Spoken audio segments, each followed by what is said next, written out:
After I lost my job, I confided in my husband's family over dinner. His brother laughed and said, "That's what happens when you hire the pretty one instead of the smart one." My mother-in-law added, "Maybe now you'll have time to learn some skills." I smiled, ate in silence, then used my severance to launch a business, and hired every woman they ever insulted. I lost my job last March. I was the director of marketing at a home design company in Fort Worth, Texas. I'd been there almost 7 years. I didn't see it coming. New CEO came in, brought a few of his guys, and within weeks things got weird. Meetings I was normally in, I was suddenly left out of. A junior guy started getting copied on emails I used to lead. I stayed quiet and did the work. But I knew. You always know. They called me in on a Tuesday. HR and the CEO. "Restructuring," they said. "This has nothing to do with performance," they said. They handed me a folder. 12 weeks severance, full health benefits until June, outplacement services, the whole thing. They said they appreciated me. But I didn't feel appreciated. I felt like trash being taken to the curb. That weekend, my husband Travis and I had dinner at his parents' house. His whole family was there, his older brother Clay, Clay's wife Natalie, their 2 kids running around in the backyard, and of course Barbara and Dawn, my in-laws. I should have waited to say something, but I was still raw. Still trying to make sense of it. So while we were eating, I just said it. I said, "I lost my job this week." There was a pause, like they were all trying to figure out what to say. Then Clay, who's always been the golden boy, laughed. Like, actually laughed. He said, "That's what happens when companies hire the pretty one instead of the smart one." I froze. I couldn't even speak. I looked at my husband, waiting for him to say something. Anything. But he just stared at his plate. Then Barbara, my mother-in-law, added, "Well, maybe now you'll have time to learn some real skills. You were never really in a secure industry anyway." I remember the sound of her knife scraping against her plate after she said it. That stuck with me, for some reason. I didn't argue. I didn't defend myself. I just smiled, nodded, ate my food, didn't say another word all dinner. When we got home, I went into the bathroom, turned on the shower so Travis wouldn't hear me, and cried until my chest hurt. The next morning, I sat down at my laptop. I opened a spreadsheet and started typing names. Names of women I'd worked with who were smart, competent, driven, and pushed out. Women who were passed over, called too emotional, difficult, too soft, or not technical enough. I reached out. I asked how they were doing, if they were open to side projects. Most said yes. Within 3 weeks, I used my severance to launch my own agency. Remote, all women, all independent contractors at first. We offered full digital marketing services to small businesses in male-dominated fields: construction, automotive, logistics, contracting. I knew the pain points. I knew the language. I knew how to sell results. Within the first month, we had our first retainer client, a roofing company based in San Antonio. It exploded from there. 3 months in, we were up to 6 clients and 4 full-time team members. Every single one of them had been insulted, overlooked, or let go by companies that didn't value them. One of them, Jenna, was laid off after she had a baby. Another, Kim, had been told to tone it down after she spoke up about being harassed by a vendor. I hired all of them. We built something together. It felt like healing. And then, a year later, I got an email from a company looking for digital strategy help. I recognized the name right away. It was Clay's company. I almost didn't respond. But curiosity got the better of me. I scheduled a discovery call.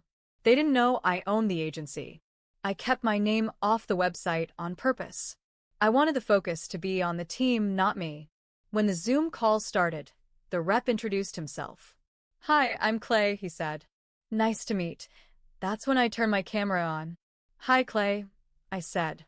"Nice to see you again." He froze. His face turned red, then pale. He mumbled something about not knowing I worked here. I smiled, leaned forward a little, and said, "Oh, I don't just work here. I own the place." I let that hang in the air. "I don't think we're a good fit," I said. "But best of luck to you." Then I ended the call. I thought that was the end of it. It wasn't.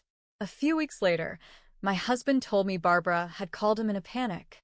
She'd heard from someone at her golf club that I was raiding companies and stealing people, which wasn't true. I wasn't stealing anyone. These women had left long before I hired them. But what was true was that two of my new hires used to work at Clay's company. They were senior-level marketing specialists. And they were the reason two of Clay's biggest accounts left. Barbara was furious. Said I was damaging the family's reputation. I didn't care. Then, things got worse for them. I hired a woman named Evelyn.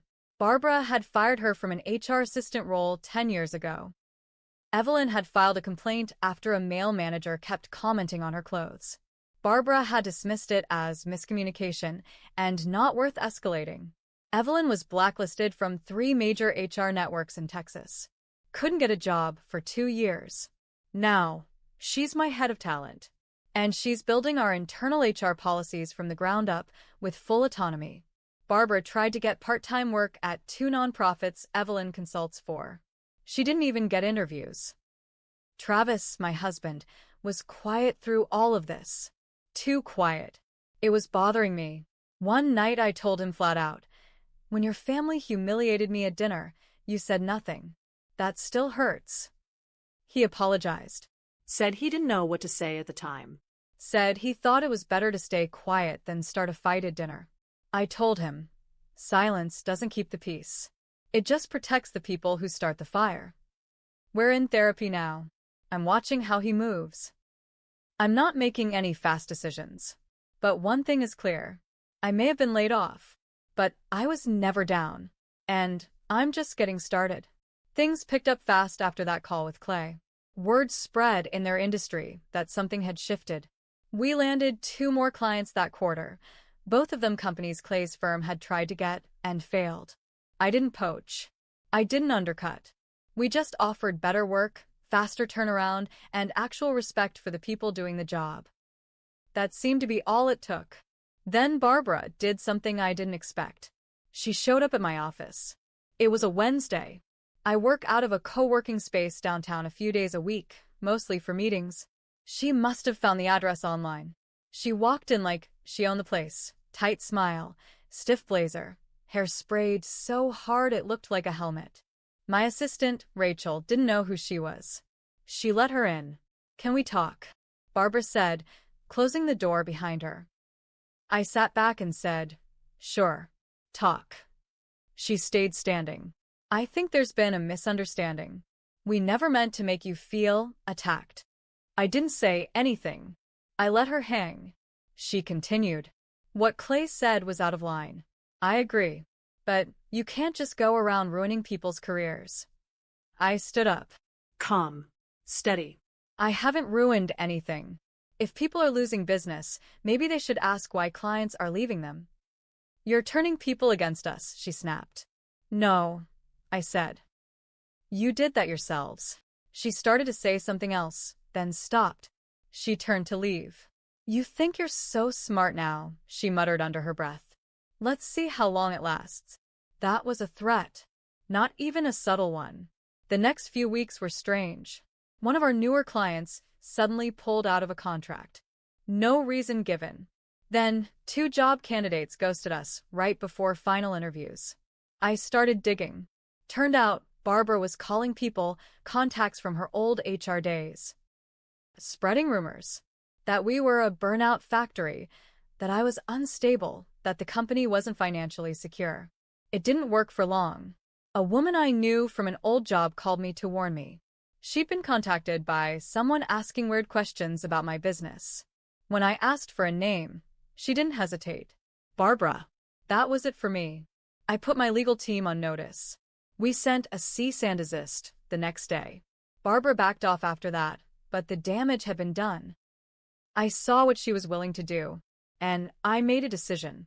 I wasn't just going to build a successful business. I was going to make sure people like Barbara never had power again. That meant pushing harder. So I did. I expanded our services. We started offering training programs for women re-entering the workforce, resume help, interview prep, personal branding. We partnered with 2 local shelters to support women leaving abusive relationships who needed job support.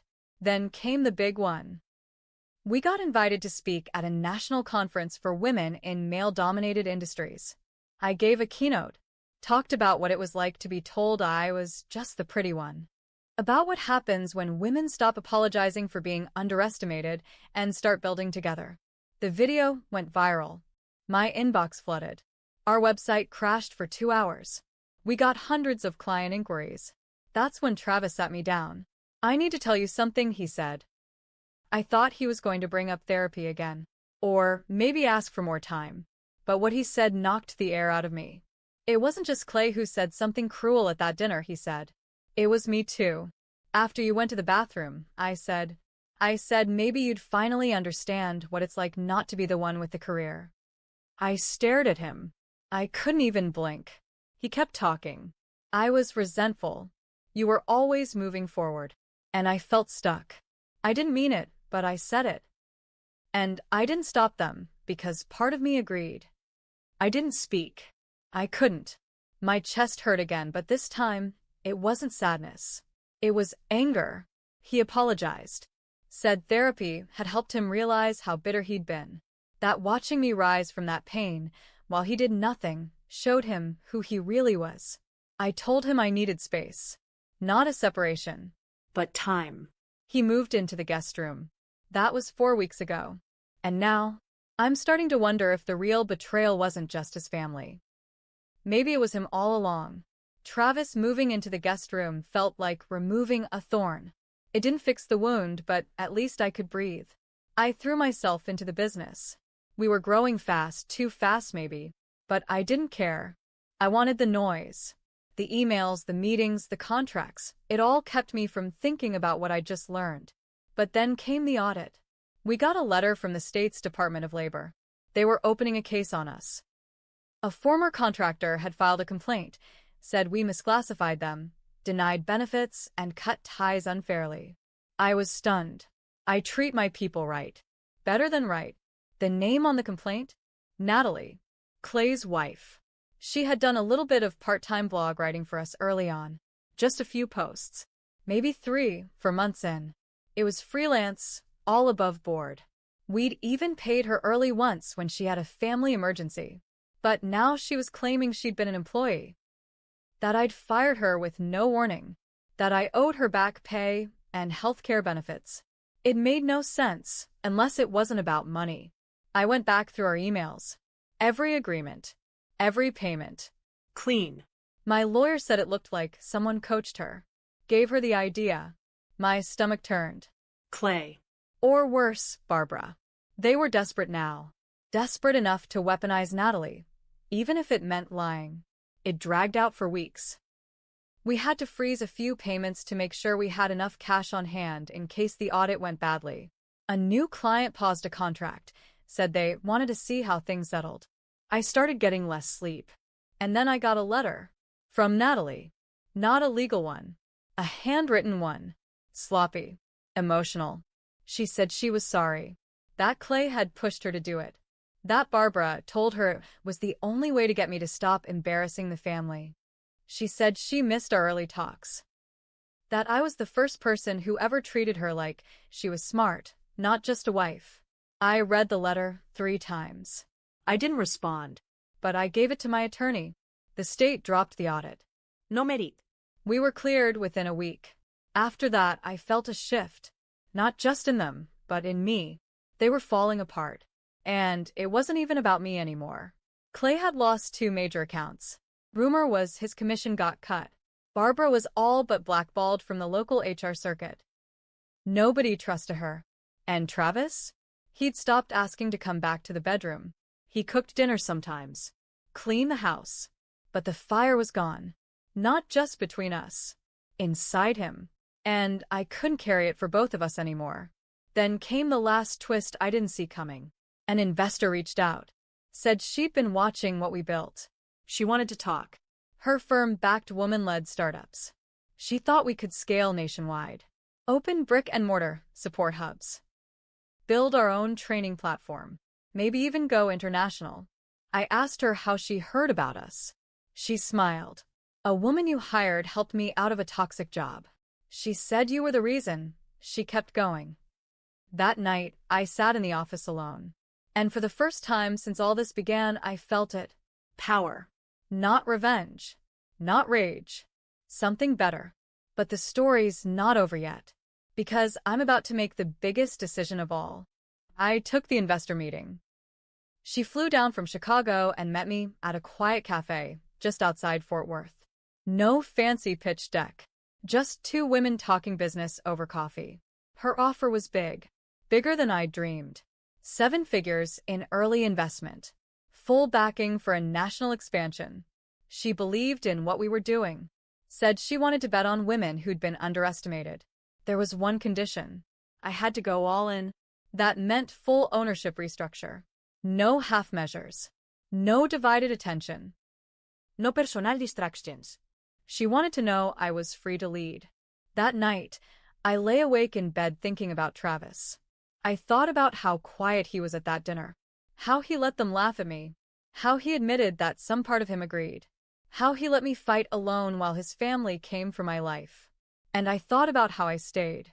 Even after that. The next morning, I asked him to sit down. I didn't cry. I didn't raise my voice. I told him we were over. You let me drown, I said. And now that I learned how to swim without you, you want to ride the wave. I'm not letting you. He didn't argue. Just nodded. Said he knew it was coming. He packed his things the next day. Barbara called me that night. Called me a homewrecker. Said I wasn't cut out to be a wife. I laughed. Tell that to the 35 women I employ who can now afford homes of their own, I said. And then I blocked her. Clay? Well, his fall was the hardest. After he lost those major accounts, his company started looking at the numbers. Turns out, some of the gifts he was giving clients weren't exactly cleared. They launched a quiet investigation. Last I heard, he got demoted and moved to a satellite office outside Lubbock. No clients. No bonuses. Just paperwork. Natalie filed for divorce 3 weeks later. She sent me another letter. This one was different. She told me I was the first person who ever believed she could be more than just someone's wife. She wanted to get a real job. Maybe go back to school. I told her if she wanted a place on the team, she'd have to earn it. No shortcuts. No PT. She said that's all she ever wanted. I let her start part-time, helping with onboarding. She's good. Maybe too good. As for me, the business went national. We opened our first physical office in Austin, then Atlanta, then Phoenix. The training platform went live that fall. We called it Proof. Because we are. And Barbara? She had one last attempt. She showed up at one of our job fairs. Said she wanted to volunteer. I knew she was trying to rebuild her image. One of our interns spotted her. Asked me what to do. I told them to walk her out. Kindly. Quietly. But firmly. She didn't fight it. She just looked at me as she left. Like she finally realized she picked the wrong woman to mock. I started from a dinner table full of smug faces, laughing at my pain. Now I sit at a boardroom table full of strong women, building something bigger than any of them could have imagined. I didn't just take revenge. I took everything they said I couldn't have and made it mine.